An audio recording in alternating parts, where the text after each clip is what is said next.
તો આ વખતે સોસાયટીની અંદર કોઈ લેડીઝ વોટ માટે કોઈને આવવા નહીં દે, બધાને ભગાડી નાખીશું.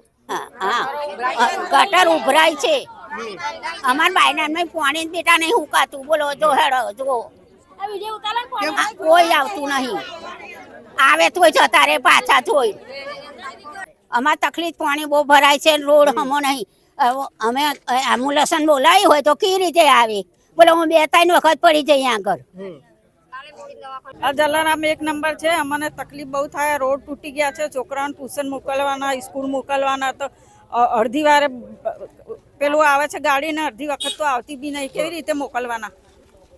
પડી હતી પણ આ સારું થઈ ગયું. હમણાં વડોદરા મહાનગરપાલિકાના ઇલેક્શન વોર્ડ નંબર 8ની અંદર આવેલું આ કરોડિયા ગામ છે.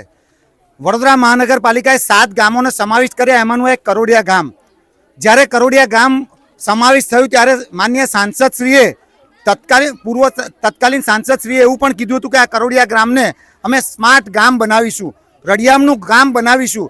પણ આજે તમે જુઓ કે આ લોકો અહીંયા વેરો ભરીને થાકી જાય છે. લોકો પેટે પાટા બાંધે છે, પોતાના દીકરાઓની ફીઓને બદલે એ આપણા વડોદરા મહાનગરપાલિકાનો વેરો ભરે અને તેમ છતાં પણ સુવિધાના નામે મીંડું નથી. અહીંયા રોડની વ્યવસ્થા આજે તમે જુઓ કે રોડ નથી, એના કારણે અહીંયા કેટલાય અકસ્માત થાય છે.